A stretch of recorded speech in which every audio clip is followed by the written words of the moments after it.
Coming in at a number 10 spot, we have the Devil's Tower. This brick tower was built in 1910 by millionaire sugar importer Manuel Rionda. He claims he built it for his late wife, Harriet Rionda, in order to give her a better view of the skyline. However, nowadays many believe his wife's spirit is stuck inside of the tower. According to the local legend, Harriet spotted Manuel with another woman one day, and despite the fact that she may have suspected cheating for over years, she still went off to the tower and took her own life out of grief. Since her alleged suicide, there has been several stories of hauntings, including accounts from persons who claim they were propelled by an eerie force. After all these tragedies, the tower was eventually named into the Devil's Tower, and I could say this name fits pretty well. At a number 9 spot, we have the Jersey Devil. Did you know that the mascot of the NHL team, New Jersey Devils, is based on a real creature that used to terrorize the state for years?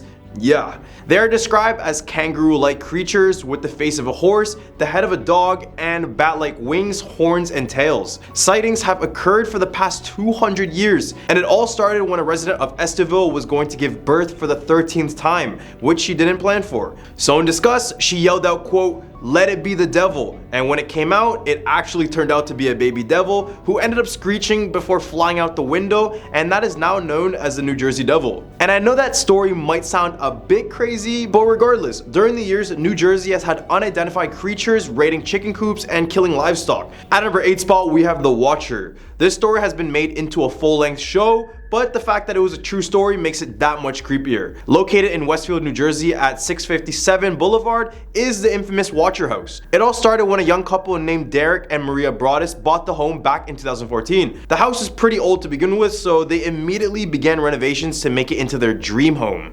However, shortly after they were official owners of the home, they would receive several letters from a person only known as the Watcher. The first letter read, quote, "657 Boulevard has been the subject of my family for decades now, and as it approaches its 110th birthday, I have been put in charge of watching and waiting for its second coming. My grandfather watched the house in 1920s, and my father watched it in the 1960s. It is now my time." Do you know the history of the house? Do you know what lies within the walls of 657 Boulevard? Why are you here? I will find out. Eventually, the couple would get more and more letters to the point when the police needed to be involved. And when they finally sold the home, they never really uncovered who the Watcher truly was. At a number 7 spot, we have the Hindenburg Hangar. On May 6, 1937, a German passenger airship known as the LZ-129 Hindenburg was engulfed in flames and destroyed in an attempt to dock with its mooring mast at the Lakehurst Naval Air Station. Inside the airship was 97 people, and after the fire consumed the hangar, there were a total of 35 fatalities. This news eventually broke out and would immediately mark the end of the airship era. And even though the accident occurred almost 90 years ago, it's said that the air station is haunted by the ghosts of the former passengers of the Hindenburg. More specifically, this supernatural activity is mostly found inside of Hangar 1 or the Hindenburg Hangar. Here, some visitors claim to smell the scent of burning flesh as if the fire accident is happening all over again. Overnight workers of the air station also claim to hear someone walking inside of the hangar when it's confirmed that no one else is there. They usually leave the hangar alone due to these reasons, but regardless, that hangar has a very bad vibe to it, and I wouldn't be surprised that it's somewhat cursed in some way. At number 6 spot, we have Clinton Road. First of all, this is probably the only road in the US where I read that many haunting experiences where I wouldn't even want to consider driving on this road at all. I'm not even lying. This road went through it all. Satanic rituals, UFOs, mythical creatures, ghostly Camaros, and even hate groups. After all of this history, it makes sense why many people consider this to be the most haunted road in the United States. However, the most infamous story about this road has to be the Ghost Boy Bridge. So apparently, if you place a quarter in the middle of the road at midnight where the yellow line is at one of the bridges over Clinton Brook, otherwise known as the Dead Man's Curve, shortly after, the ghost of a boy will appear right in front of you. Story goes that this is a boy who drowned in the river nearby, and if he appears in front of you, he may push you near to the bridge where he was murdered on. In the hump of our list, we have the Shades of Death Road. Located in Warren County, this is yet another terrifying road to travel on in New Jersey. You're really better off taking a boat in this state, I swear. It's a 2-lane rural road that is around 7 miles in length. Legend of the road tells us of a time many years ago when a car full of teenagers were driving down this road to get to their prom. However, the road was extremely slippery that night, and when the car took a sharp turn, the car lost control and fell into a ditch, killing every single teenager in the vehicle. Nowadays, if you find that this road is very slippery, especially during a rainstorm, chances are you may catch a glimpse of one of the girl teenagers still wearing her prom dress. and some have even picked her up only to find that she disappears out of nowhere before arriving at her destination. The forest around this road has also been the site of many grisly murders and disappearances, and after many countless reports, this street was eventually given the name Death. At a number 4 spot, we have the Pines Barrens. Over 1 million acres and 7 counties in New Jersey make up the densely forested Pine Barrens. During the colonial era, the region was home to numerous enterprises, including paper mills and even sawmills. When coal was eventually discovered to the west in Pennsylvania, people eventually left the mills and neighboring communities, leaving behind ghost towns and some claim a few paranormal wanderers. The Jersey Devil is without a doubt the most well-known inhabitant of the Pine Barrens. The monster, which had leathery wings and hooves, was said to have been Deborah Lee's 14th child and born in 1735. Since then has been terrorizing South Jersey homeowners and killing cattle after flying up the Lee's chimney and into the Pine Barrens. Eventually a bounty was out for the devil, but no one was able to capture it, and has since remained a mystery ever since. At a number 3 spot, we have the Flanders Hotel. Alongside Jersey Shore is the infamous Flanders Hotel on 11th and Boardwalk in Ocean City. This hotel was first completed in 1923, and after its opening, it immediately became very famous among tourists and locals alike. I mean, it had property alongside the boardwalk and was very modern compared to the other hotels in the time. However, as the guests started to pile up at this hotel, many would be leaving with an experience they didn't expect. It was found that there was hundreds of reports claiming that the hotel had supernatural activity within it.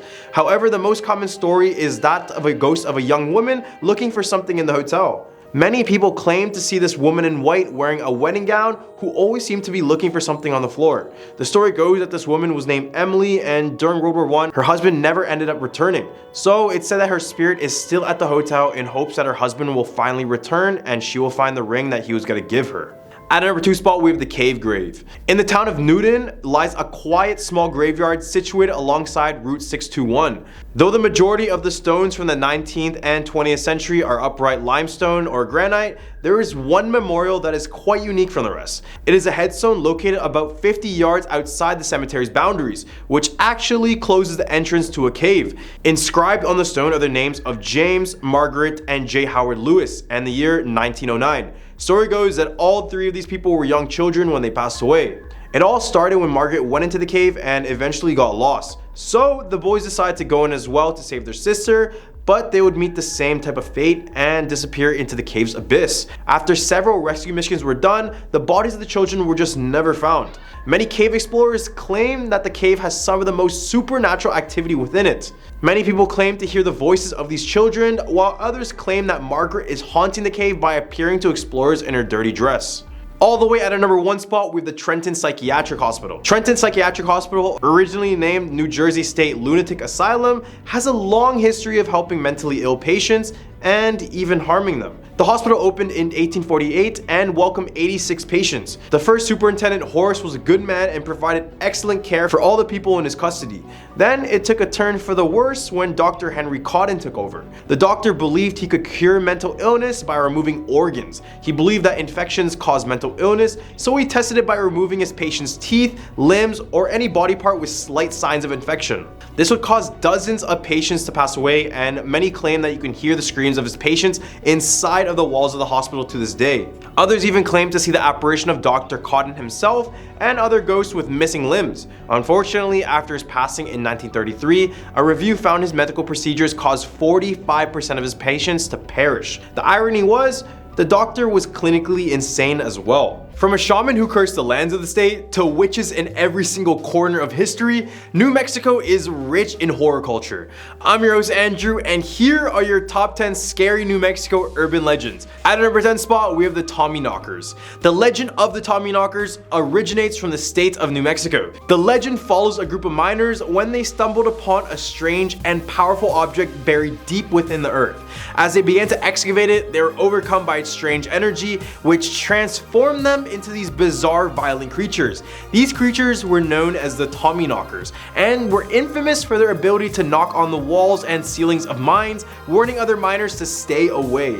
The legend goes on to say that the Tommyknockers were incredibly powerful, with superhuman strength and the ability to control the minds of those around them. They all roamed the mines, causing destruction and mayhem wherever they went. Despite their fearsome reputation, some believe that the Tommyknockers could be reasoned with and attempted to communicate with them in order to understand their motivations, while some people, on the other hand, believe that the legend of the Tommyknockers is based on a real event that occurred in New Mexico, which had a bunch of trapped miners. However, others viewed a purely fictional tale. Over the years, many people have come forward to speak about their encounter with the Tommyknocker, which only adds to this creature's mystery more. At a number 9 spot, we have a witch's heart. The legend of the witch's heart in New Mexico tells the story of a powerful witch who lived in the forest near a small village. She was said to be able to cast spells and control the elements, and many people were afraid of her because of that.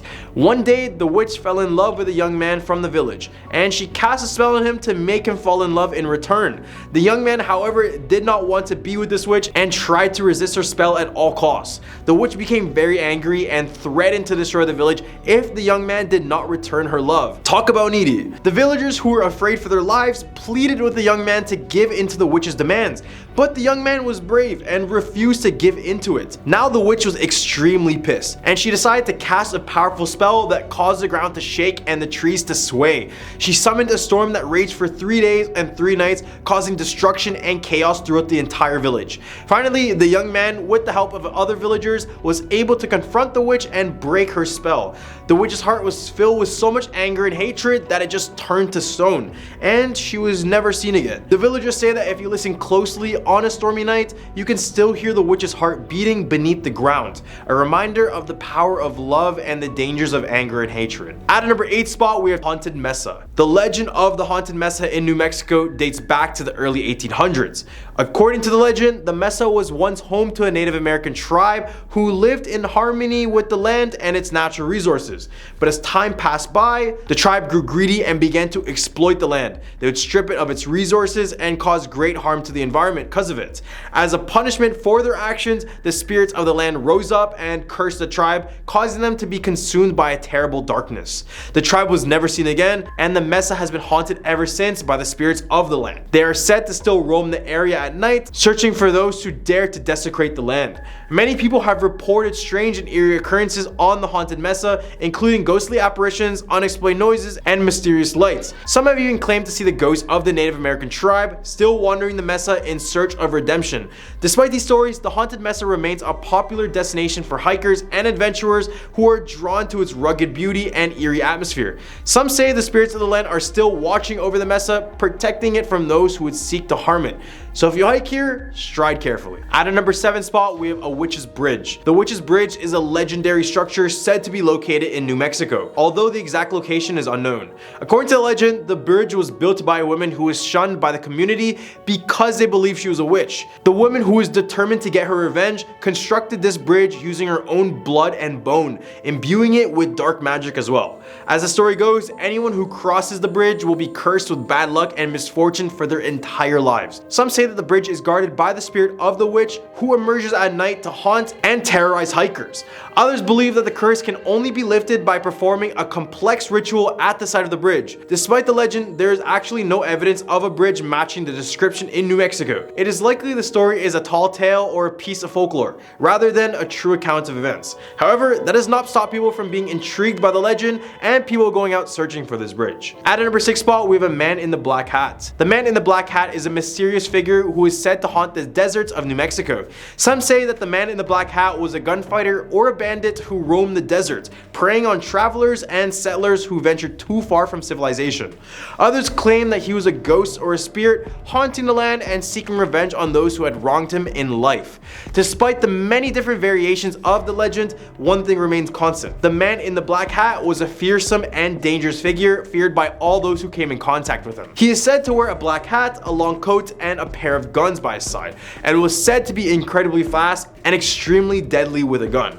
There's even one story of him single-handedly defeating a group of 10 raiders in less than a minute in an attempt to just save some settlers. Despite his heroic deeds, however, the man in the black hat was never seen again, and his fate remains a mystery to this day. Some say that he simply vanished into the deserts, never to be seen again, while others believe that he met his end at the hands of another enemy. Maybe he finally found peace and moved on to the afterlife. Haven't we thought about that? In the hump of our list, we have the hanging tree. The legend of the hanging tree in New Mexico dates back to the 1800s when the area was a wild and lawless frontier. According to the legend, the hanging tree was a large tree located in the center of town, where criminals and outlaws were brought to justice by being hanged from its sturdy branches. The most famous story associated with the hanging tree is that of a notorious outlaw named Billy the Kid, who is said to have been hanged from the tree after being captured by a posse of vigilantes. Despite its reputation as a place of justice and punishment, the hanging tree was also said to be cursed, and many people believe that anyone who were hung from this tree would be doomed to haunt the town for eternity. Over the time, the tree became a symbol of fear and dread, and people avoided it at all costs, even during the day.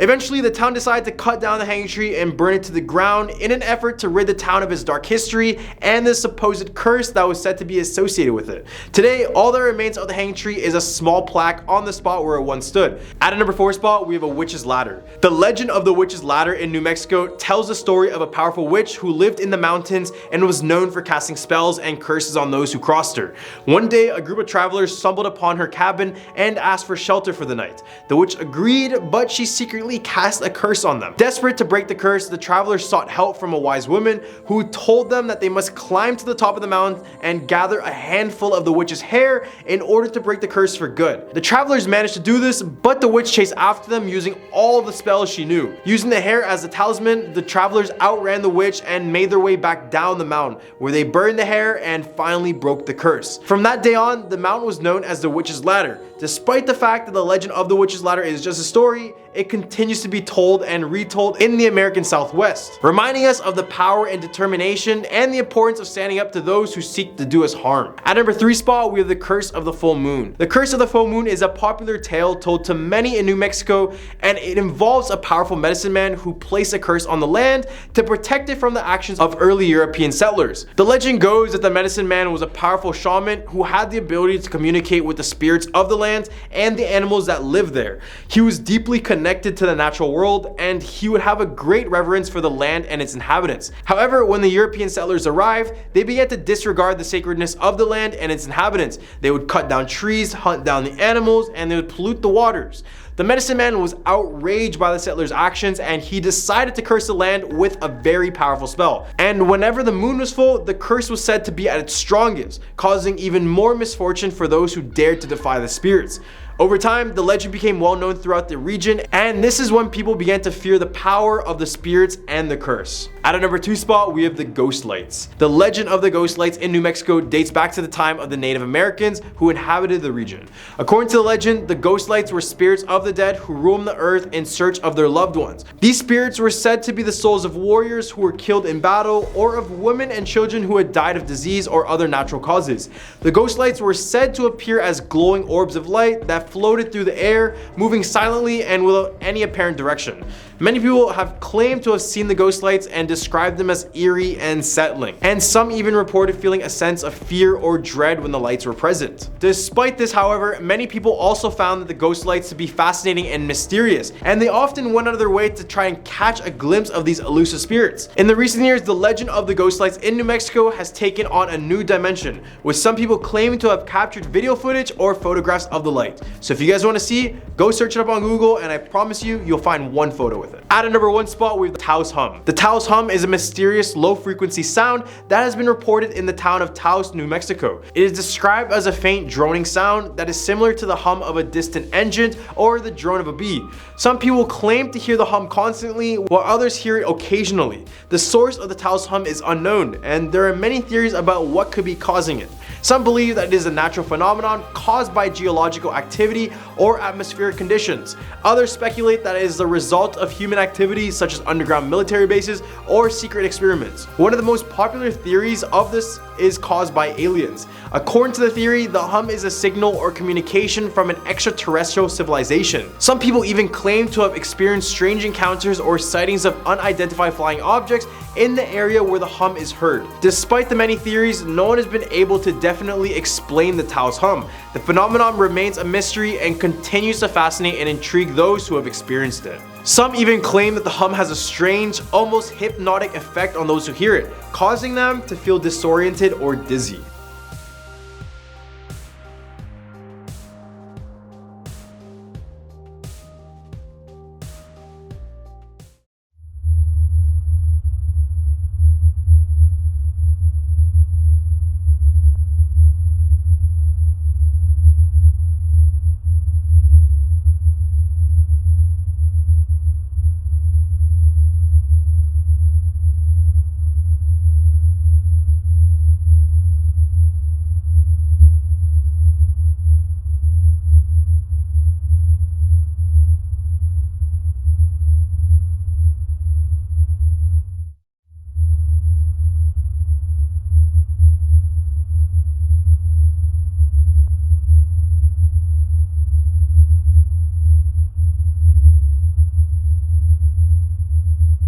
Starting our list at number 10, we have the Ningen. Japanese researchers and fishermen who sail close to Antarctica have only recently started reporting seeing this creature. The Ningen has been described as a whale-like humanoid that is white in color and has human-like arms, and sometimes it walks as a bipedal. Oh yeah, it's also 65 to 100 feet long, so it's pretty hard to miss. One story goes that a research crew set sail to Antarctica. As they looked off in the distance, they observed what they initially thought was a submarine. However, as they kept getting closer, the creature would become aware of their presence and would dive into the icy waters. Some say they're able to use their hind legs to walk on land, making them an issue in the waters as well as on the land. I guess Aquaman got some competition now. At number 9, we have the freshwater lake under the ice. There are hundreds of subglacial lakes in Antarctica. Lake Vostok is the most mysterious one. It's estimated to be the size of Lake Ontario, and it's almost 3 miles below the ice sheets that cover the land. This would be a great spot for an introvert, wouldn't it? Despite the below freezing temperatures, scientists claim that the lake remains a liquid because of the pressure above from the ice combined from the pressure below from Earth's geothermal heat. The lake is located directly below a Russian station, and it's said that the Russians drilled a 3-mile hole through the ice and down to the lake. As they collected samples from the lake, they discovered that life actually existed below. Not just bacteria and microorganisms, but it was reported that organism 46b was found there. Russian explorer Dr. Anton Paldalka claims that during his exploration of the lake, he saw the creature firsthand, reporting it to be a 14-tentacle squid-like creature around 30 to 40 feet long. Coming in at number 8, we have the ghost of Shackleton. In 1915, explorer Sir Ernest Shackleton and his crew set off on a voyage to explore the South Pole. However, before they could make it to Antarctica, the ship they were on got trapped and crushed by the ice. The crew managed to hop on a lifeboat and travel hundreds of miles to safety. Ernest Shackleton miraculously survived, but he didn't stop there.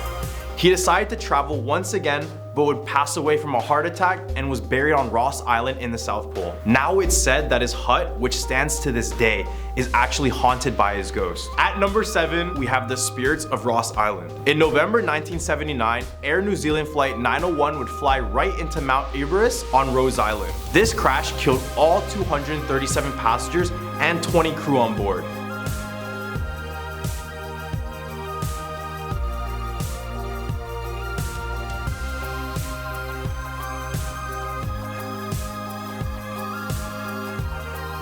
Instead of leaving them in the cold, the bodies were found kept at McMurdo Station nearby. Those who visit the base leave with a feeling of unease and discomfort, similar to the feeling that they're trespassing in a place they're just not wanted. Coming in at number 6, we have Jenny the Ghost Ship. This is a story of a ship that was found before it was lost. As the story goes, in 1840, Hope came across the ship, Jenny, completely frozen in ice in an Antarctic Drake Passage. Crew members of the Hope reported that it first looked like a battered ship, but as they approached, they noticed that it was something much darker. The crew saw 7 men standing on the deck of this ghostly ship.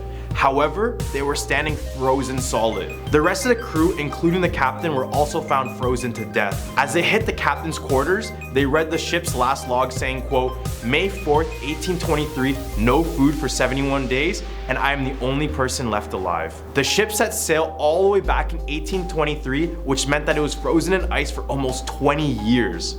Man, people were so crazy back in the day. Imagine being in the 1800s with these kind of ships and thinking, let's travel to a cold and isolated place. What a great idea. However, one thing is for certain, the Jenny ghost ship was never seen again. And some say it's still frozen in the ice sheets where the crew members are waiting to be liberated once again. Right at our number 5 spot, we have the singing ice. The Ross Ice Shelf in Antarctica is emitting tones reminiscent of a didgeridoo, or the soundtrack of a horror film. The sounds are created when wind whips across the snow dunes, causing the ice to vibrate. Or could it be the ice is alive? The Ross Ice Shelf is the largest of its kind and is estimated to be around the size of France. The rough surface of the ice shelf lets out an almost continuous hum of low tones as the wind passes through. The vibrations are too low to be heard by the human ear, but accelerated recordings reveal the mysterious sounds of the ice.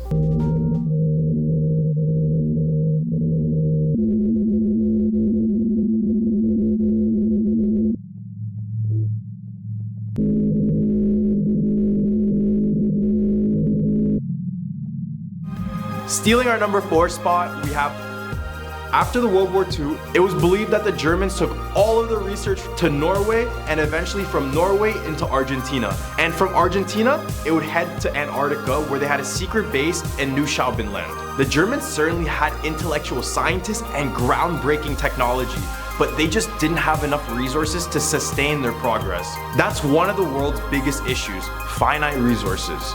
Germans specifically lacked oil, and we know how far countries will go for oil. They also needed electricity and the facilities to manufacture weapons, so this made Antarctica their new hotspot. It's said that there are many secret bases scattered all around the area where many Germans went into hiding or started to develop weapons of mass destruction. No, I'm not talking about the ones in Afghanistan, but weapons so powerful that it could have changed the tide of the whole war. At our number 3 spot, we have the ice wall. Alright, you flat earthers, welcome back, and here's one for you. Well, there's a theory that says there's a huge 140-foot ice wall that surrounds the continent of Antarctica. It's also said that the shelf of ice is several hundred meters thick. This theory was first brought up when British naval officer and polar explorer Sir James Clark Ross ventured to Antarctica. Upon seeing the massive ice wall, he said, quote, "It was an obstruction of such character as to leave no doubt in my mind as to our future proceedings. It would be impossible to conceive a more solid-looking mass of ice." Sir Ross would spend the next several years navigating around, but beyond the 100-foot wall was anyone's guess. Literally no one knows how far it really goes or what exists beyond it. All airlines and ships have agreed to avoid the area completely since, due to severe weather conditions, and in one case a New Zealand flight crashed there, causing all passengers to die. All the way at our number 2 spot, we have Operation High Jump. In 1947, Richard Burt and 4,000 other soldiers were assigned to this classified mission called Operation High Jump. The government informed the soldiers that this operation was just an expedition to scan the land of Antarctica. They journeyed through the land to look for any occupying bases. It was said that even before the incident at Pearl Harbor, Nazis occupied a base down in Antarctica. And since they have been losing the war, it made sense to see if they were hiding there. However, when they arrived on the continent, it was not Nazis they encountered. All 4,000 men, including Richard, claimed to see the hollow earth entrance. Here they saw an ancient race consisting of reptilian-like creatures, just like a bunch of Mark Zuckerbergs. In Richard Byrd's journal, he says that once they came in contact with the ancient race, they were met with hostility. They quickly found out about their advanced technology and devastating weapons, and had no choice but to flee.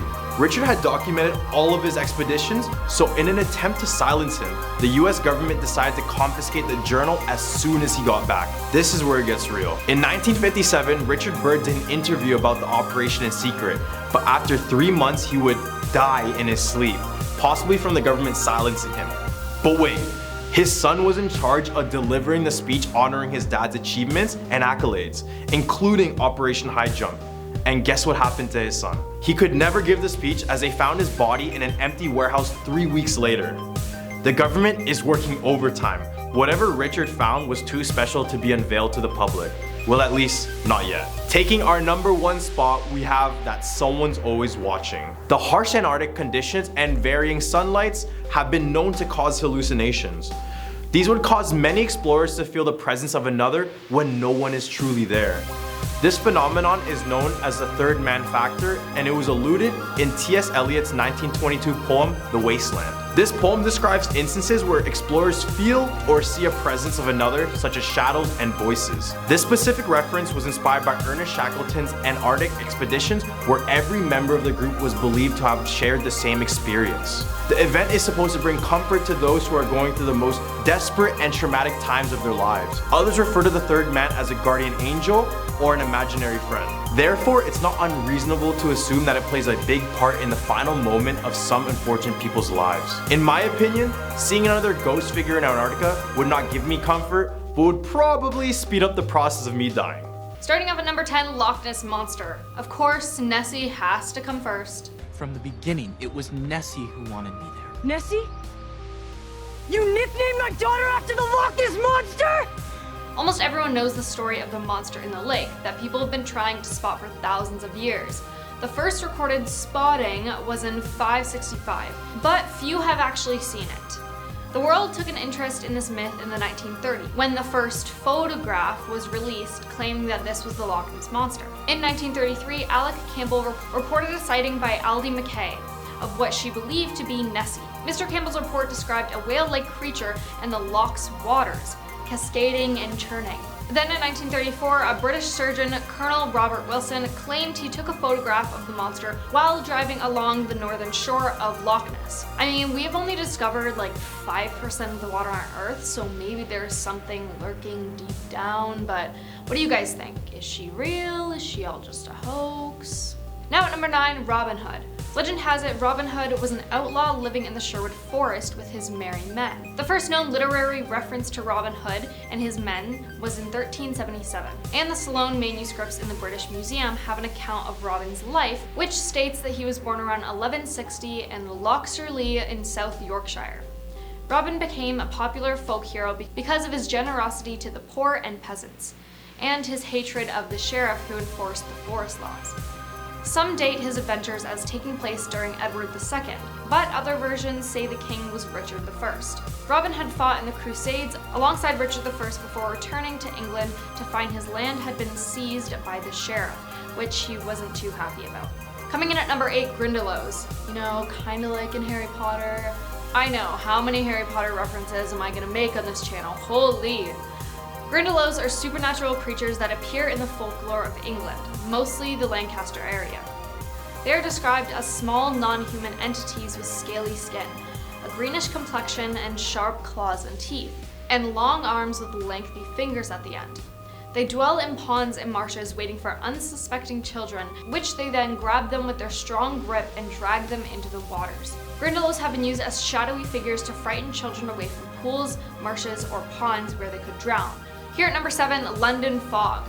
On December 4th in 1952, smog began to cover London.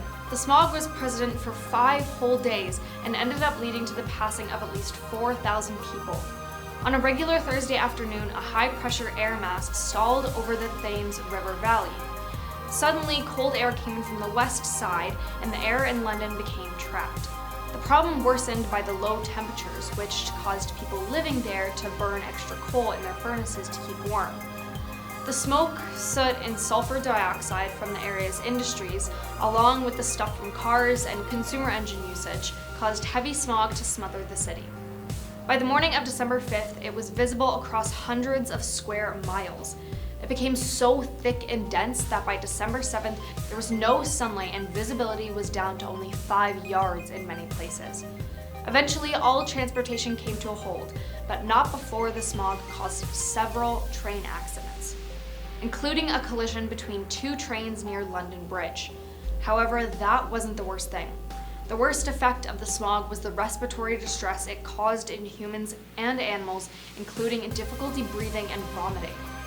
A high number of people in the area, numbering in the thousands, passed away in their sleep that weekend. Now, it's a little crazy to me that all this happened and so many people ended up losing their lives.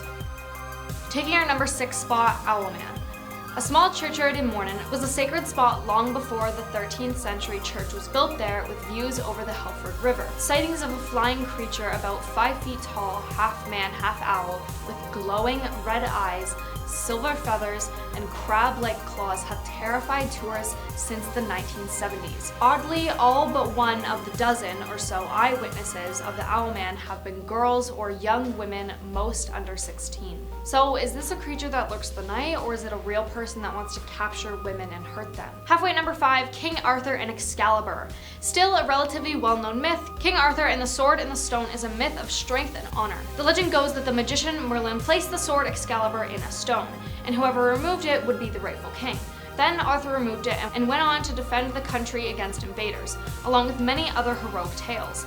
King Arthur is a central figure in English history, and though some of the legends surrounding him may not be true, we do have centuries of literature, so I mean, in medieval times, this one doesn't seem too much of a stretch, but who knows. Number 4, Black Shuck, or Black Dog. The legend is perhaps the most common local myth in Britain.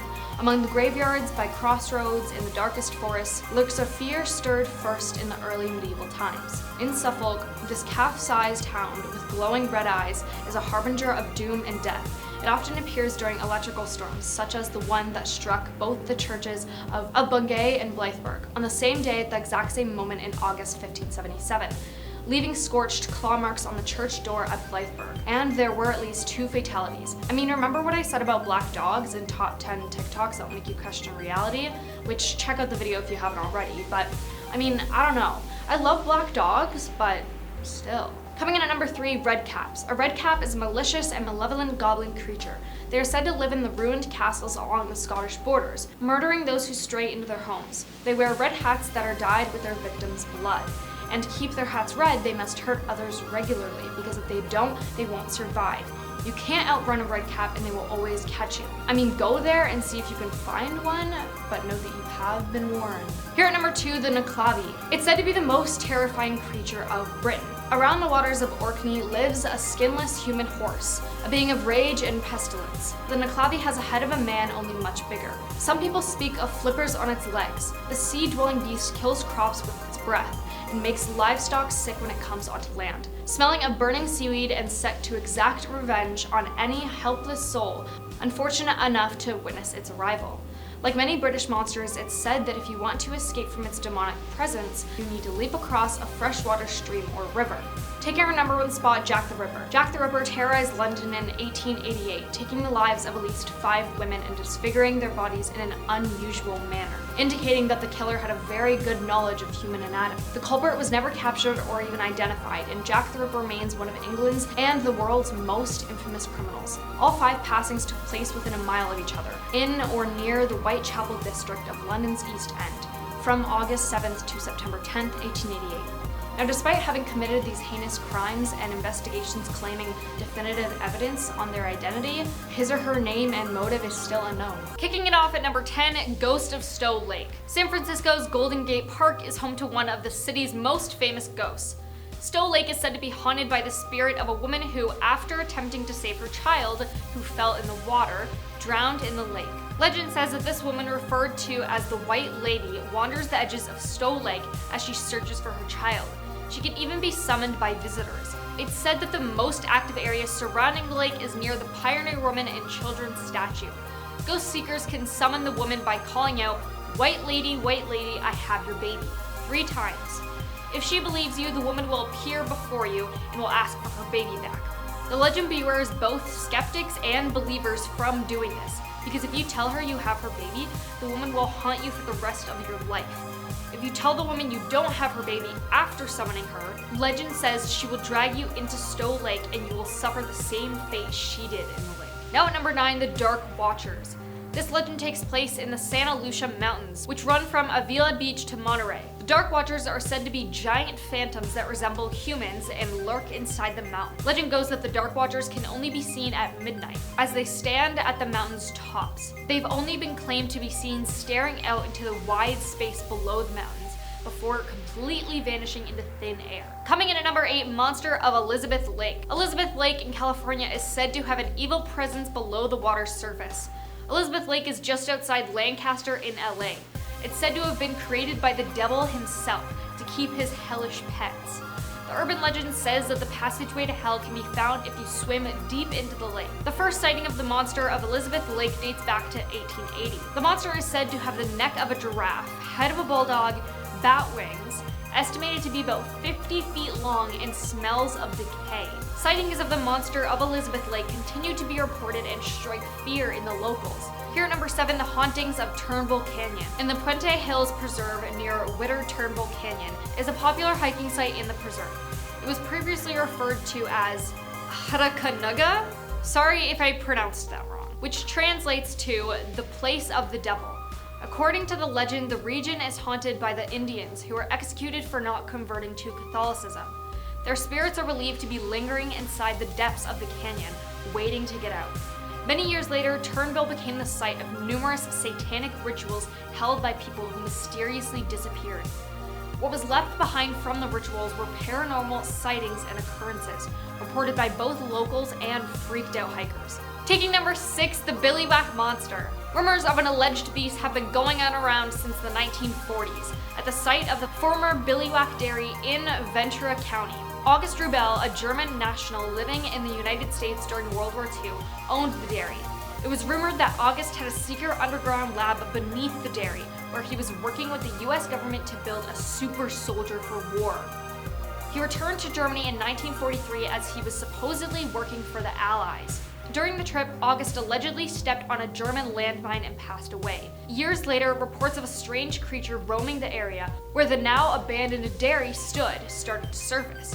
Many of these reports came from local high school students who told police that a large humanoid with goat-like horns and sharp claws was hurling rocks at their car.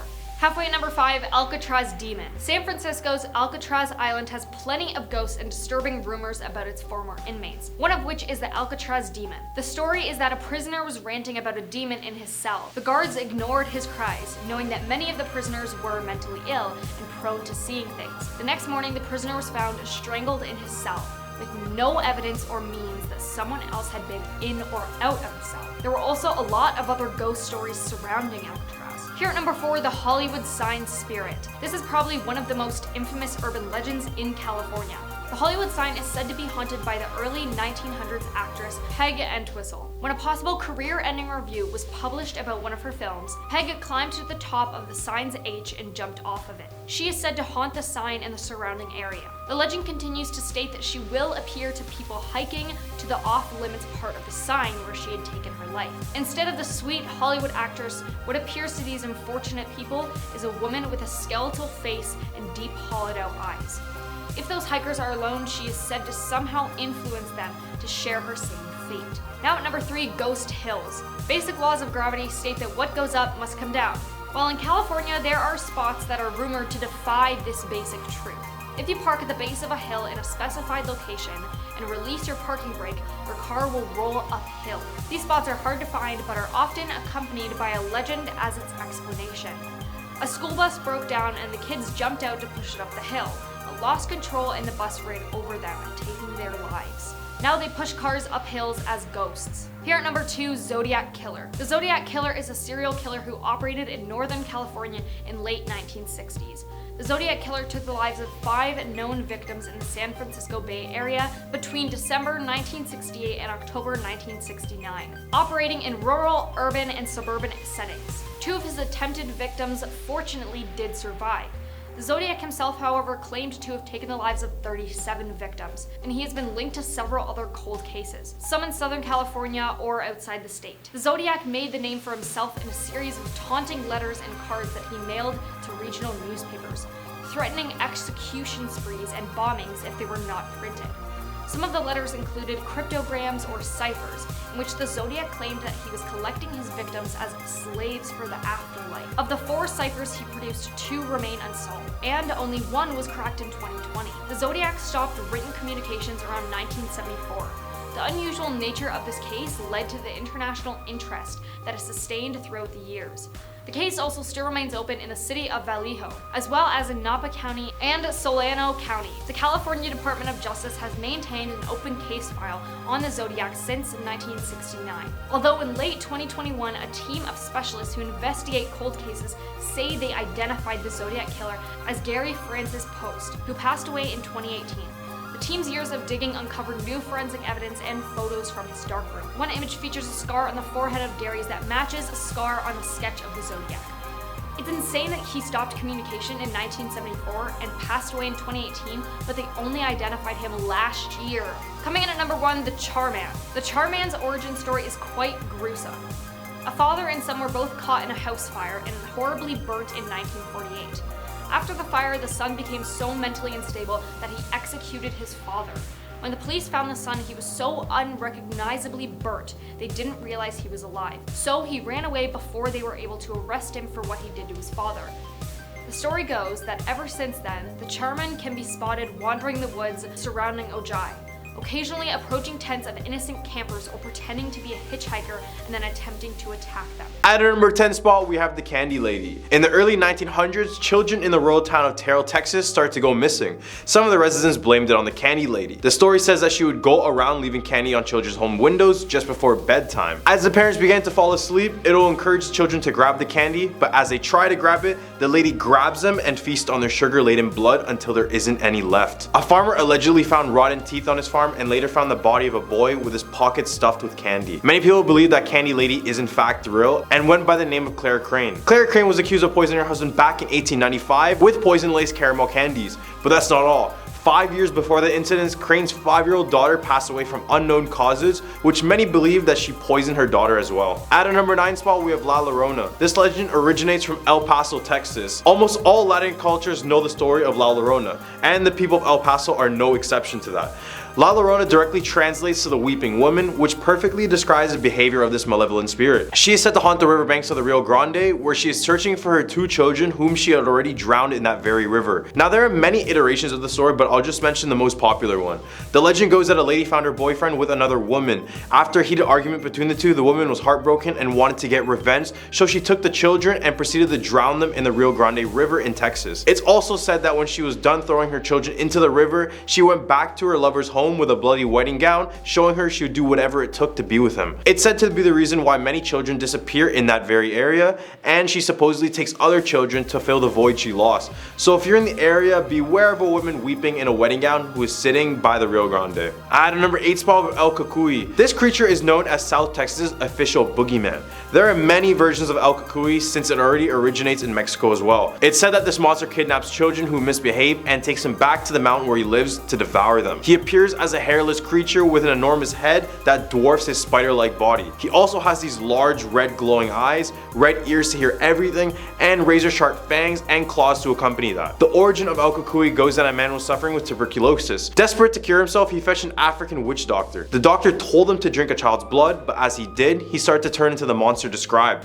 Ever since, he has a never-ending thirst for children's blood. At a number 7, we have the Screaming Bridge. In North Arlington, Texas, 50 years ago, there was a group of teenage girls driving home from a football game. The bridge was designed to only fit 1 car at a time, and I know, what a dumb bridge, but this was in the past and I'll give them the benefit of the doubt. The girls weren't paying attention and went full speed over the bridge until a car with no headlights struck them head on, with all of the girls passing away. Some say when they go near the bridge, they can hear the distant screams sounding like the girls before they passed away. As well, if you go over the bridge and look down at the water below, you can see the tombstones of all the girls with their names and birthdays written on it. At number 6 spot, we have the Goatman's Bridge. Why are there so many haunted bridges? Like, I don't get it. But in Denton County, Texas, lies the Goatman's Bridge, which was built in 1884. This bridge is supposedly haunted by the ghost of the Goatman. The story goes that a black goat farmer named Oscar Washburn was renowned for quality meat, milk, and cheeses, and then he moved with his family just north of the bridge. Except when he arrived in this area, he was instantly the target of racial hate crime. The racist townfolk came together and burned down the farm with the family inside. They then threw Oscar's body over that very bridge. Now he appears as a half goat, half man humanoid that reeks of decaying flesh. If you knock on the bridge 3 times, it said that you can summon the Goatman, but now others use this area for rituals and other supernatural activities. Right in the hump of our list, we have the Lady of White Rock Lake. The lake is located in Dallas, Texas, and many visitors claim that they spot a drenched young woman who appears crawling out of the water or asking to fetch a ride. When many people offer her this ride, she disappears out of thin air and leaves a bloody wet seat mark and a terrified driver. Even though many of the drivers were scared to their core, some decide to go to the address given to them by the girl. When they arrive at the door, they're all met by the same man who tells them that his daughter had gone sailing and never came back. Many people believe the story is inspired by the 1953 book Neiman Marcus, Texas, the story of the Proud Dallas Store, and according to the book, Malloy and his wife are driving home late one night in East Dallas when a young, beautiful blonde girl ghost appears on the road. Her elegant dresses is naturally wet and she seems to be in trouble. She gives them an address on Gaston Avenue and asks them to be taken home, but as they drive, she disappears, leaving only a mark. At a number 4 spot, we have the Lake Worth Monster. You just learned about the Goatman, right? Well, this is basically the Goatman, but of the lake. This monster terrorized the people of the town for years, with many describing the creature as being 7 feet tall, around 300 pounds, long-necked, flop-eared, pot-bellied, covered in white scales and hair. I swear I just described Shaquille O'Neal. The monster was supposedly captured on camera, but you guys be the judge of that one. It looks like a 2-year-old drew on a camera lens on a potato with a crayon and then took this photo. But who knows, it might be real. This beast was inspired by Sally Ann Clark's book, The Lake Worth Monster of Greer Lake, Fort Worth, Texas. In the book, the monster jumped on the hood of someone's car and shook up the car so badly that they got caught in a bad accident. The people described it being a 7 feet tall being covered in scales and fur and resembled a half goat and half man. Pretty scary if you ask me. All the way at our number 3 spot, we have the Donkey Lady. The Donkey Lady of San Antonio, Texas dates all the way back in the late 1800s. The Donkey Lady was once a beautiful woman with children and a husband, but one day in a rage, the husband burned down the house with the children and wife still inside. The children passed away, but however the wife managed to survive, but suffered greatly from this. Her toes and fingers would be fused together in a hoof-like way, and her face was melted and sagging, inspiring the Donkey Lady name. There's a bridge in South San Antonio named the Old Applewhite Bridge, or the Donkey Lady Bridge. This is the bridge she went to crown after this horrible tragedy. Now it's said if you go to the bridge after midnight and call out the Donkey Lady, she will appear just before you. Some have claimed she had run at people who call out her name, or sometimes just stalks in the forest line waiting for the perfect opportunity to strike. At number 2 spot, we have the girl who danced with the devil. The story takes place in the 1970s in San Antonio, Texas, with a young Mexican girl named Rosa. One day the girl wanted to attend a dance at a nearby nightclub named the El Cabroncito. However, the parents were very strict and didn't want her anywhere near the nightclub. Despite their orders, she snuck out of her house and traveled all the way to the nightclub where she could finally have her dance. At the club, Rosa was approached by this very tall, charming, and well-dressed man who asked her permission to dance. When they began dancing, Rosa was terrified when she discovered he had goat hooves instead of feet. When she screamed in terror, people in the club started to chase him out, but as he got close, he vanished out of thin air, leaving a trail of smoke and the smell of sulfur. Double activity if that wasn't enough. It's said that the area surrounding the nightclub still smells of sulfur to this day. At a number 1 spot with El Muerto. El Muerto, otherwise known as the Headless Horseman of Texas, is a Texas legend that dates all the way back in the mid-1800s. The story goes that 2 rangers, Creed Taylor and William Bigfoot Wallace, were hunting a criminal known as Vidal along the Mexican border. Vidal had been wreaking havoc all across the state of Texas, so when the ranger caught them, they wanted to set an example. So they did just that and cut his head clean off. They then tied his head to the saddle and sent his horse with the headless body running off into the night. Now the horse continued to explore the region with its headless rider. The tale of El Muerto began to grow after it was reported that both had been seen numerous times and that gunshots had no impact on either of them. Spotting El Muerto was thought to foreshadow bad luck because everyone who claimed to have seen him was struck with a series of bad luck and poor health following it. Starting off this countdown at number 10, the Meg. Researchers have pinned the date of the megalodon's extinction to about 2.6 million years ago, roughly when the great white shark was just becoming established. However, a doctor pointed out that the megalodon likely lived in water no more than 200 meters deep, in and around coastal areas. We would, she says, have noticed something of the megalodon's size if it was swimming off our shores, but what if that's not where it's living? Explorers began to probe the Mariana Trench in the late 1800s using rudimentary equipment, but it was impossible to get the full picture of the trench without sending someone down. That's only happened once in history. In 1960, a researcher and US Navy lieutenant took a Navy submarine into the depths. Due to the pressure, they couldn't stay very long, but when they turned on the submarine's floodlights, they were shocked to see fish. Until then, it was thought that no creature could live in such a harsh environment. So who's to say the Meg couldn't live down there? Over the years, reports of megalodon sightings have emerged all over the internet. A lot of them claim that these giant sharks never went extinct, that they've just been hiding in the deepest part of the ocean, the Mariana Trench. Now at number 9, new whale. In 2016, marine biologists studying the Mariana Trench heard a strange sound of unknown origin and started recording. Although the recording is only a few seconds long, experts detected a slightly metallic quality to it, and many speculated that the noise was not natural. After months of analysis, however, the scientists believed they found the source of the noise. It's currently theorized that the sound, which marine biologists call a biotwang, is the low-frequency call of a new type of baleen whale. However, that's just one theory. Others say it's still a whale, however it's got shark-like teeth and has mutated into something unimaginable. Here at number 8, sea devil anglerfish. If a fish has the word devil in its name, it's a safe bet that it's going to be freaky, and sea devil anglerfish does not disappoint. It features a whole list of interesting, strange characteristics. As its name strongly hints, this is a fish that would have swum up straight from hell, with its weird body, razor-like teeth, and cold death stare. Although they're bizarre and scary looking, at least they're not huge. Females generally top out at 8 inches long, and the males are much smaller, at maybe an inch long or so. As an anglerfish, the sea devil doesn't dart after its prey. Instead, it has a protrusion from its forehead that dangles a glowing lure to attract unlucky animals. With its huge gaping jaws, the sea devil can actually devour creatures larger than itself. We believe that this is the first video footage ever made of this species alive and at depth. Eyes of this angler are quite small. In their dark habitat, anglerfish rely more on feeling the movements of other animals in the water around them than on vision. The tiny pale dots you see along the sides of the fish and on its head are organs very sensitive to the slightest movements, and they function very effectively. Now coming in at number 7, goblin shark. The goblin shark is a rare species of shark. Its unusual and creepy appearance is often described as fossil-like. It has pink-toned skin and a distinctive snout shape. It is elongated and flat, with a protruding jaw and skinny, incredibly sharp teeth. They can grow to be about 10 to 13 feet in length, and they are rarely seen by human beings. It's still unclear what the unusual snout is for, but the older they get, the deeper they dive. Most goblin sharks are 10 to 12 feet long, but they can grow much bigger. Here at number 6, telescope octopus. The telescope octopus is a transparent 8-armed octopus that is almost entirely colorless. Their arms are the same size and they are the only octopus to have tubular eyes. It is incredibly unusual to observe and was originally documented by Dr. William Evans in 1885. The octopus is a rare species, meaning there is little that scientists and the general public know about the marine creature, but it's believed to be a close relative of the glass octopus. These eyes provide a wider peripheral vision so that the octopus can see predators and prey alike. Those eyes can also rotate.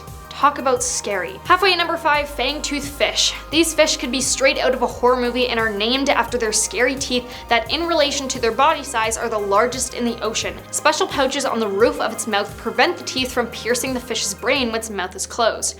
Fang-toothed fish do not have good eyesight and they are believed to hunt by literally bumping into their prey, sensing vibrations and movement in the water. Now at number 4, deep-sea hatchetfish. There are a lot of odd-looking fish in the sea, but not many of them resemble humans' hand tools. The deep-sea hatchetfish resembles a silvery swimming hatchet. There are more than 40 species of hatchetfish. All of them have ridiculously skinny bodies and many of them have shiny scales too, which adds to the metallic hatchet-like appearance.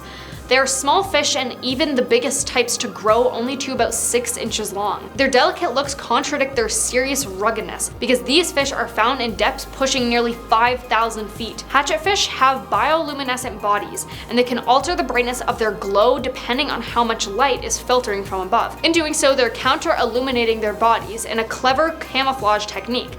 Their dim, self-produced light reduces their silhouettes, making it much more difficult for predators to spot them from below. Now at number 3, comb jellyfish. The comb jelly is a beautiful oval-shaped animal with 8 rows of tiny comb-like plates that it beats to move itself through the water. As it swims, the comb rows break up light to produce a shimmering rainbow effect. Comb jellies are gelatinous creatures with luminous body structures as they diffract any light that falls upon them.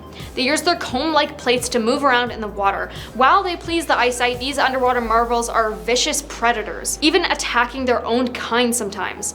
Some may be as tiny as a few millimeters, ranging up to nearly 5 feet long.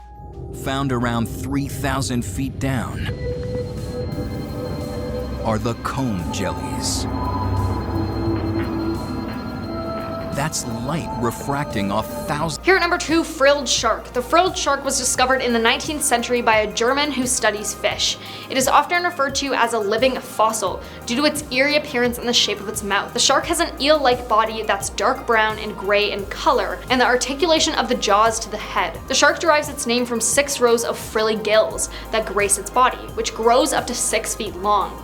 Just as notably, the shark wields more than 20 rows of wicked, trident-shaped teeth that will tear into any bit of flesh that passes near them.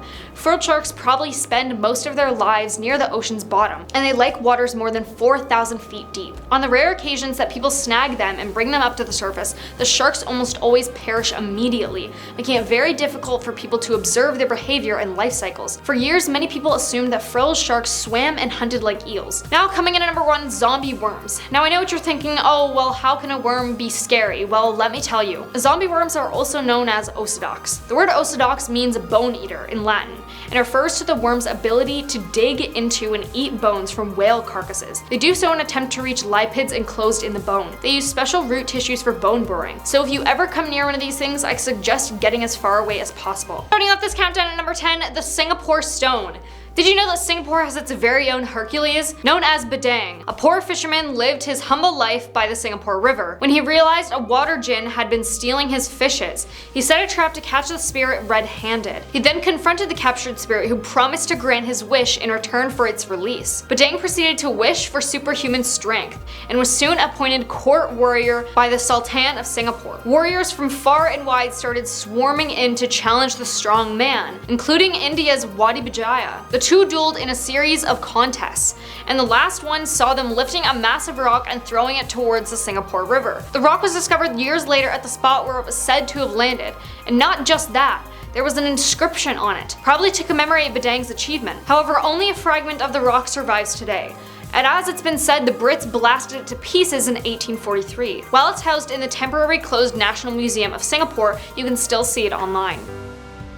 Barely a meter wide, the Singapore stone is a fragment of a large sandstone slab that once stood at the mouth of the Singapore River.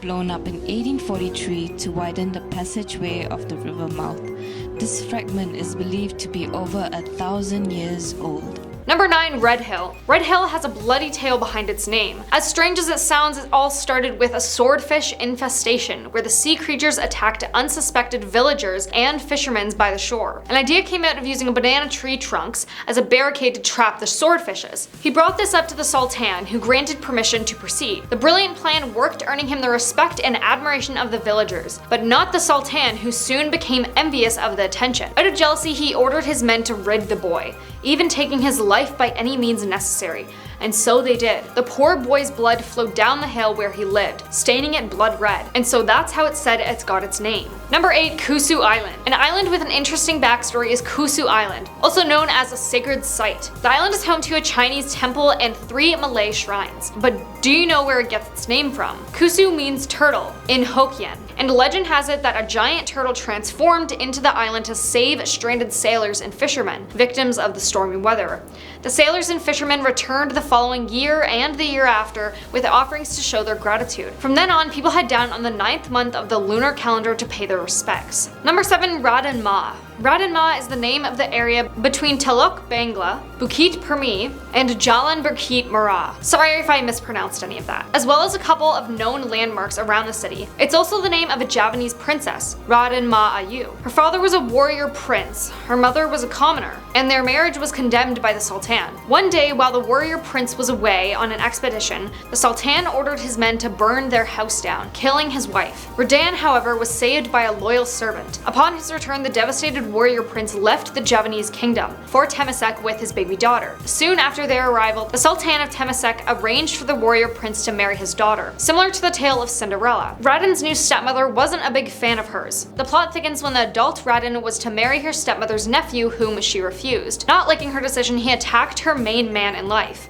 her father. In an attempt to save him, Radin was hurt in the process, receiving a stab in the heart.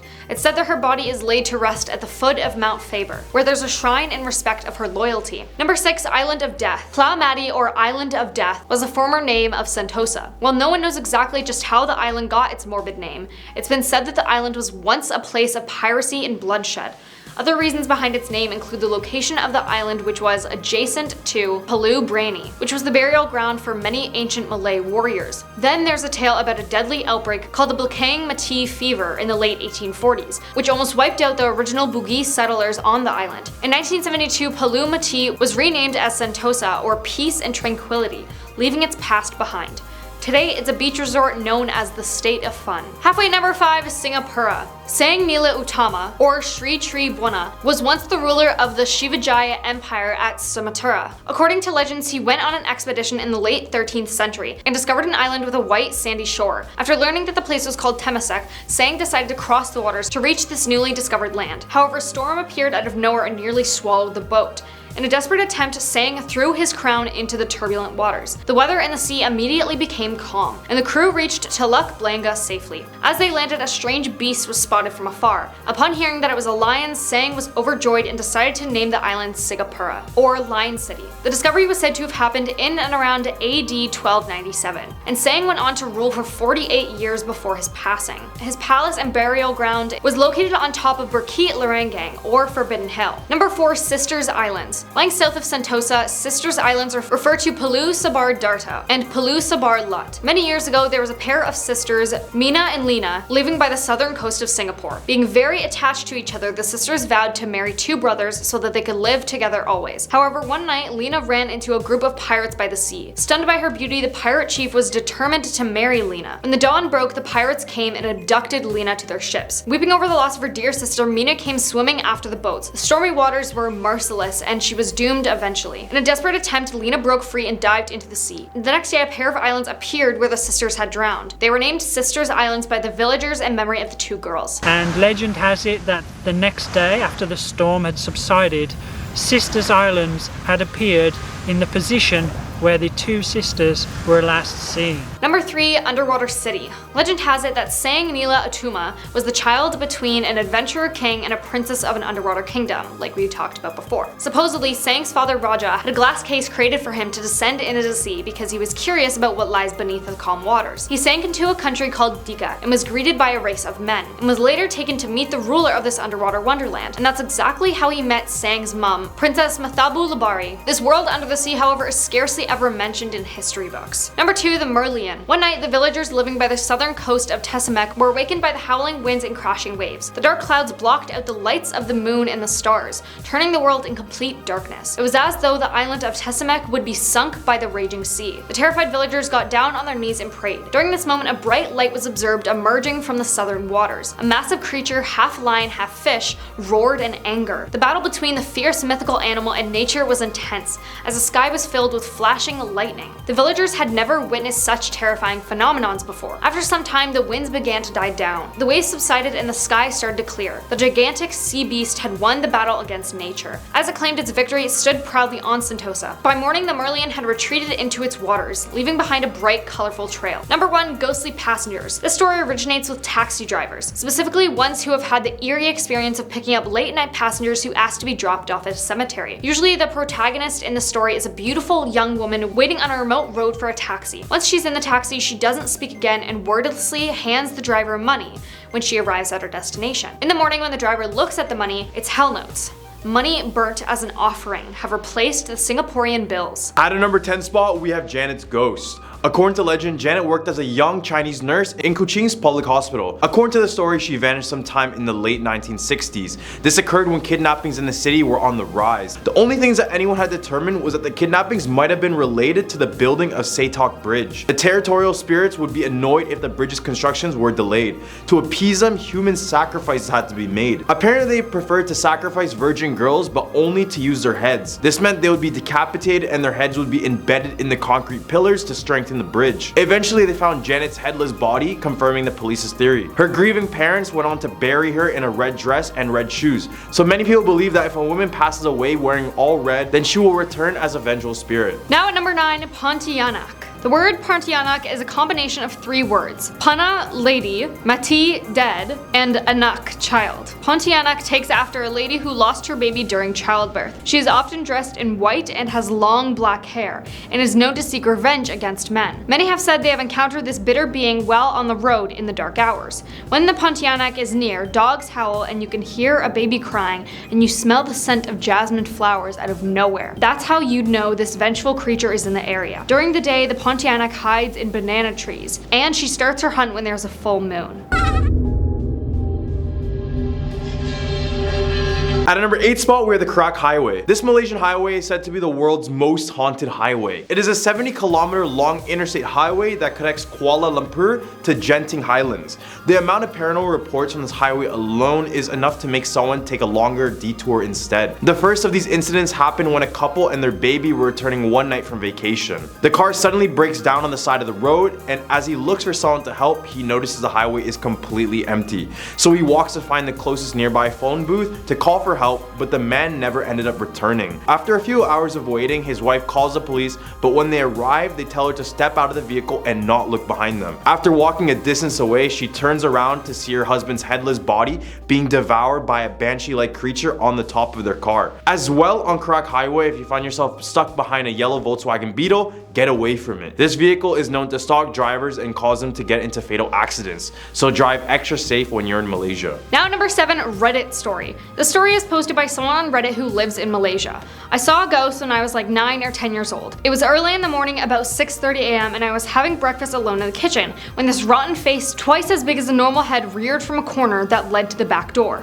One of its eyes was hanging out of its socket. There were holes in its cheeks, stuff oozing out, worms, etc. I was stunned for a good 5 seconds staring at it, and then I snapped and ran upstairs and got my dad. My dad came down, and of course that thing was gone, and my dad showed me the back door was locked. We moved out from the house about 5 years after that, and only then everyone shared their story. My mom said a neighbor saw a hairy leg as big as a coconut tree trunk behind the house. My brother said his friends saw some people dancing in the vicinity while carrying a coffin. At our number 6 spot, we have the Orang Minyak. The Orang Minyak, or the oily man, is a creature that takes the shape of a man that is covered in a thick, murky black oil. It comes out at the darkest time of night and when it's almost impossible to see it. It snatches young women in rural villages when they're sleeping, and this is why many fear oil spills in the country, oddly enough. It can shapeshift into oil to slip through cracks in the walls and the floor, so basically there's no place to hide from the Orang Minyak. In Malaysia's past, a young woman were told to wear clothing that was worn by a man so that this creature couldn't catch their scent. Keeping a mirror nearby is a must because this creature does not like its own reflection. This became such a big urban legend that some girls would cover their rooms in complete mirrors, but in my opinion, that is just as creepy as this creature. Halfway at number 5, Villa Nabila. Some people will be able to connect this location with the 2015 Malaysian horror film by the same name. As the legend goes, a house help, in a fit of intense jealousy, killed all the family members residing in this villa. She buried their bodies all over the premises, but surprisingly, even the investigators could not locate the remains. The spot came into focus once again in 2013 when 23 teenagers were reported to have gone missing at Villa Nabila.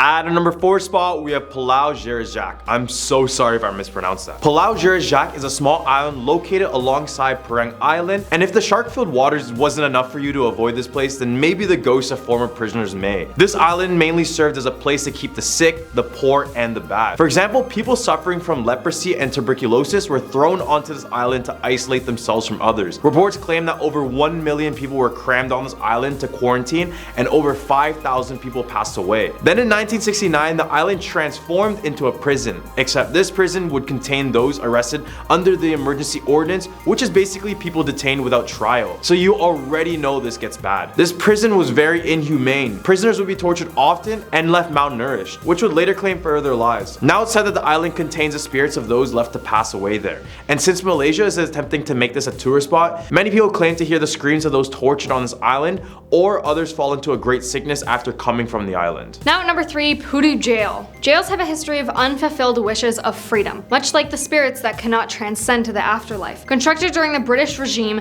the Pudu Jail confined over 2,000 prisoners of war during the Second World War. Visitors have experienced unnaturally hot and cold spots in various spots of the prison. The execution chamber often bursts into screams, even though it was apparently empty. Despite the fact that it was demolished in 2009 and a commercial development took its place, strange activities are still reported occasionally. All the way at our number 2 spot, we have the First World Hotel. Oddly enough, this obviously isn't the first hotel in the world, but the largest one in the world, regardless of the name. It is located in the Genting Highlands in the Titiwangsa Mountains. I'm so sorry if I mispronounced that again. This 7,351 room hotel is specifically a casino resort, and over the past 20 years of its existence, it claimed the lives of enough people for anyone to avoid this place altogether. Since many people who go there are gamblers, a lot of the people who passed away there are those who took their own lives due to the issues associated with gambling. Odd thing is that people report that the most paranormal activity lies on floor 21, except when you try to visit the floor, you'll notice there's no button for it on the elevator. Guests now report everything you would hear from a gambler who lost big. They hear crying, wailing, and loud footsteps when no one is around them. Reports of poltergeists occur in the rooms and corridors at night,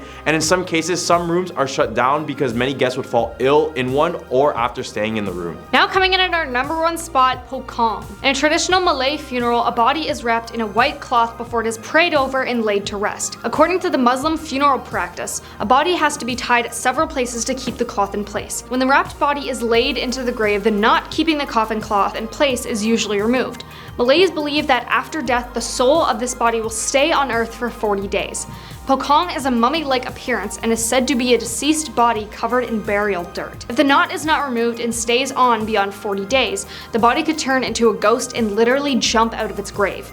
Only when this knot is taken away will the ghost stop haunting people. People believe that this type of ghost tends to disturb or meet those who have weak spirits. It is common knowledge among Asians that this ghost can move as fast as the jumping vampire. Its leap ranges from 50 meters per jump to over 100 meters. This energetic spirit is believed to be able to roll around and move as fast as a speeding car, and is usually found in villages wandering around. At a number 10 spot, we have the Torch Lake Monster. This one is pretty much well known all over Michigan, but for those who don't know, the tale of the Torch Lake Monster dates back to the early 1960s and 70s. Obviously, it takes place in Torch Lake, which is located in North Michigan, and it also is the second largest lake in the state. A fisherman and coach by the name of Dave Foley is credited with spotting the creature first and telling the stories of it since he worked by the lake for a while. Legend goes that the giant creature has a lizard's body, the head of a cat, one brown eye, and one blue eye, along with slimy green skin. The lake is approximately 285 feet deep, which makes what lies underneath much more scary and worrisome. Nighttime is when this creature is said to arise from the depths. At this time, many swimmers and boats go missing, only to wash ashore with no evidence of its demise. At a number 9 spot, we have the singing sands of Beat Gris. Located just past Lac La Belle, Michigan, is a beautiful white sandy beach known as Beat Gris.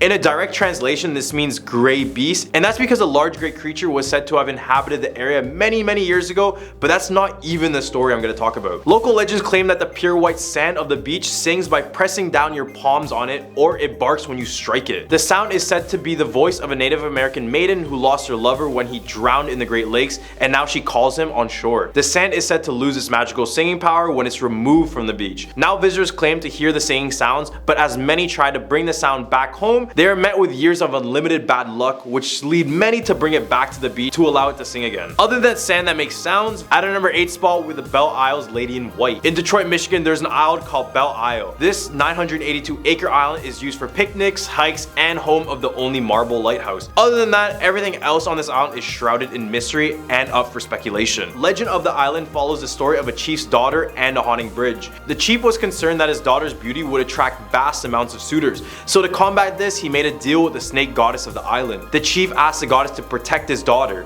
The goddess would agree, but not for nothing. She would ask for the daughter to live out the rest of her days on the island to protect it, never being able to leave it. And to this day, the daughter is said to stay on this island and walk it, with many visitors reporting that she would try to lure them into the forest by telling them that she is looking for someone and just needs help. She supposedly takes her victims to the bridge to drown them, and it's said that if you go on this bridge and honk 3 times, she will appear just before your eyes. At number 7 spot with the Nain Rouge. It's said that since the city of Detroit was founded in Michigan, bad luck has befallen the area. This is all because of the devilish red imp known as the Nain Rouge had cursed the entire city. Local folklore suggests that the Detroit's founder, Antoine de la Mothe Cadillac, was warned by a fortune teller that he would come face to face with the Nain Rouge and to treat him with the most utmost respect and attention. Except this information came straight this ear and right out the other, because when he finally met with this creature, he hit it with his crane and told it to stay out of his way. This is when the angry Nain Rouge cursed the city of Detroit and Cadillac. Shortly after this, Cadillac would lose his fortune and move back to France,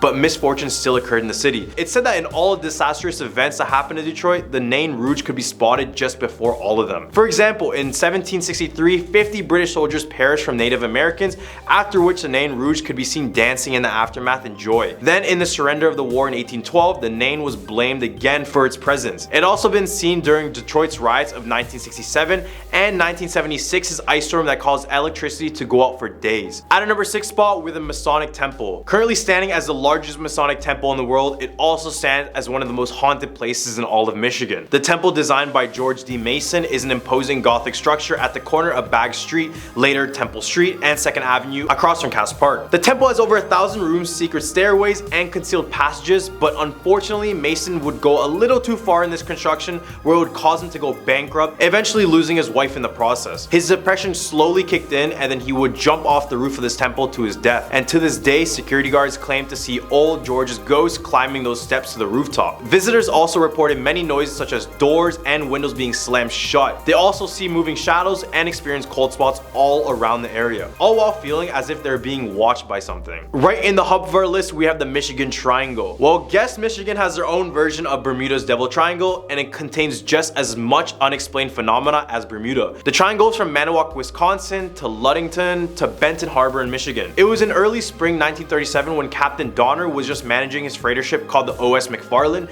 through these icy waters. He was so tired, so he decided to go to sleep and asked for one of the crewmates to wake him up when they approached shore. As they did, they noticed his room was locked, so they looked around, but nothing. They then kicked the door down and found that he vanished with no signs whatsoever. Now the triangle claims the lives of many ships and planes just like Bermuda. People have also cited the O.S. McFarland, but as they try to get a closer look, it disappears into the waters. An odd thing about this place is when that divers go to check the wreckages of ships and planes, they notice that everything is still intact, including the bodies of the deceased and the ship as a whole. This is by far the scariest triangle because there is no way around it other than land. So basically there's no point in traveling in Michigan's Great Lakes. At our number 4 spot is Hell's Bridge. Back in the early 1900s, an old deranged man named Elias Friss led a group of kids to the bridge and proceeded to murder each and every single one of them, slowly throwing them into the river below. Eventually he was caught and hung by the towns. Before he passed away, he made a confession claiming that he did this because he was possessed by the devil and they told him to do it. To this day, a lot of visitors to the bridge hear the screams and the cries from the children just before they pass away. People have also said that when they get home from this place, they find bruises on their body as if someone was reaching out to grab them or hit them. The worst part is that if you walk on this bridge at night, you can feel hands below you as if they're grabbing you from the river below.